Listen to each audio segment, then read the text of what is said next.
Bonjour et bienvenue sur le podcast où l'on parle des solutions pour faire face au TOC et à l'anxiété. Je m'appelle Antoine, je suis un ancien grand anxieux et moi aussi j'ai eu de nombreux TOC. Aujourd'hui, je suis devenu psychopraticien et coach. J'accompagne les personnes à dépasser leurs petites mais aussi leurs grandes peurs. Avec ce podcast, je souhaite vous partager les clés que j'aurais aimé connaître plus tôt.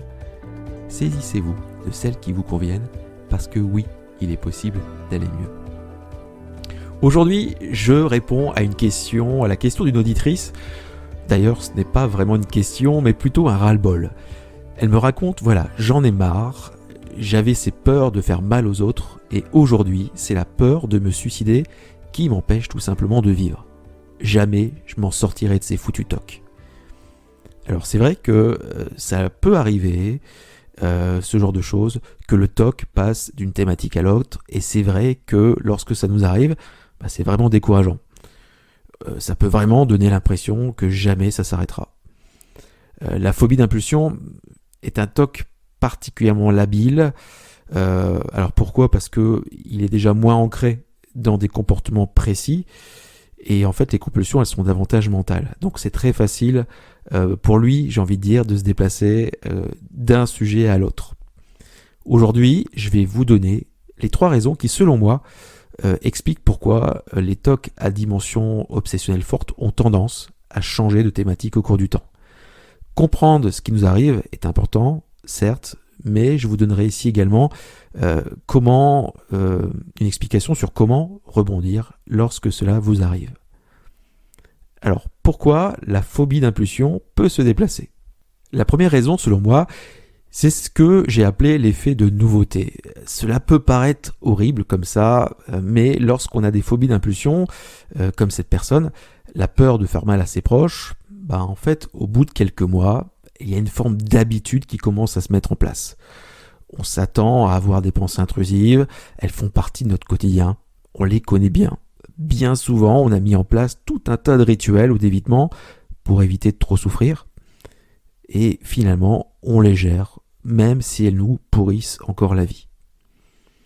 Et puis, vient une nouvelle pensée intrusive, d'une nouvelle nature. Et c'est tellement différent que l'on a des difficultés à identifier ces pensées intrusives comme étant un TOC. Il y a d'autres émotions qui vont être y associées, et peut-être même de nouvelles sensations qui vraiment vont nous faire perdre pied et ouvrir le chemin à la rechute. Et en plus de ça, tous les rituels, tous les évitements qu'on avait mis en place, qui étaient adaptés à la thématique précédente, ne vont plus l'être. Cette personne dont je vous parlais au tout début, en fait, elle restait chez elle pour avoir le moins d'émotions désagréables. Mais la peur de se suicider, finalement, sabote toutes les stratégies qu'elle avait mises en place pour ne pas en souffrir. Alors oui, lorsque la phobie d'impulsion concerne la peur de se suicider, rester seul est le plus difficile. On peut avoir alors le sentiment d'être piégé et de ne pas avoir de solution. Ici, pour ne pas être victime de cet effet de nouveauté, il faut bien connaître la dynamique du TOC, savoir qu'il peut évoluer et très vite mettre en place finalement de nouvelles solutions. Mettre en place l'étiquette TOC sur ses pensées, donc identifier le fait que ces pensées intrusives, c'est bien un TOC. Alors je sais, c'est plus facile à dire qu'à faire.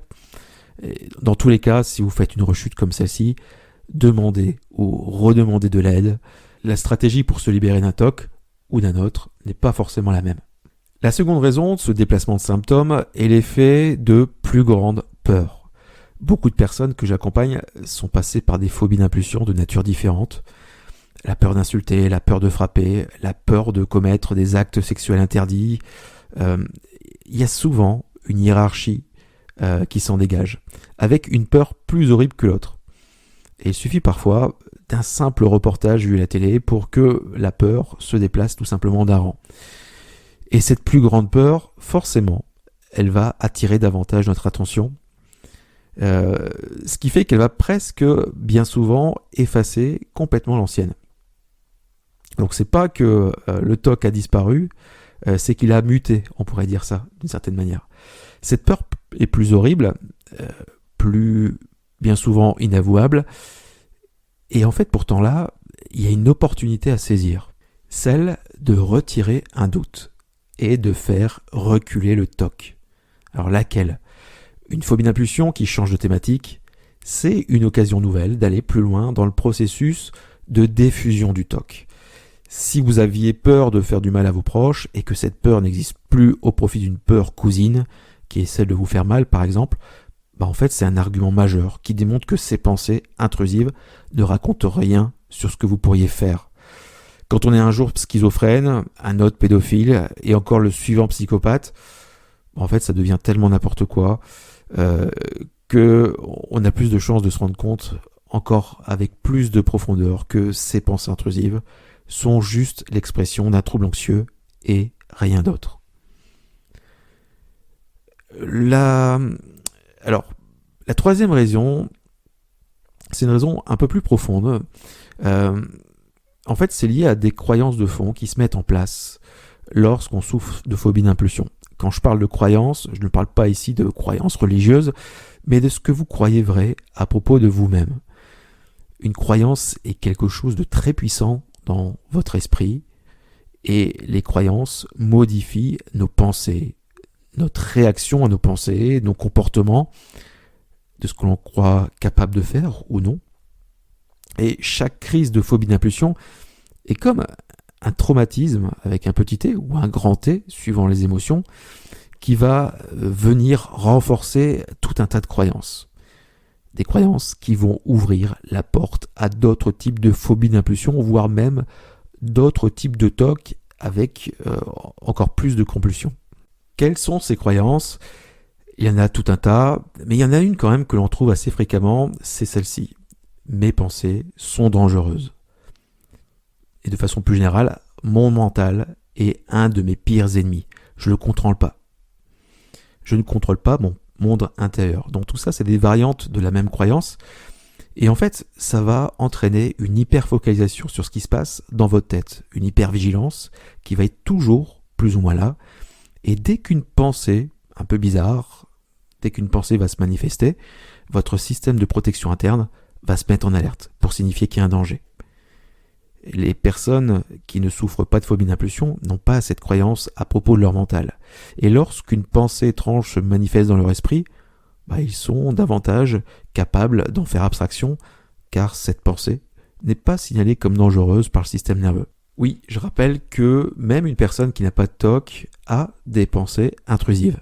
Mais la différence, c'est que ces pensées ne sont pas chargées en émotions, et ces personnes ont davantage la capacité à passer à autre chose. Maintenant, vous vous posez la question, oui, mais c'est bien beau tout ça, mais comment changer ces croyances qui alimentent le TOC ? C'est là tout le travail que l'on fait en accompagnement, tout ce qui va permettre de diminuer les émotions associées aux pensées intrusives va permettre de changer ces croyances qui sont écrites sur vos murs intérieurs.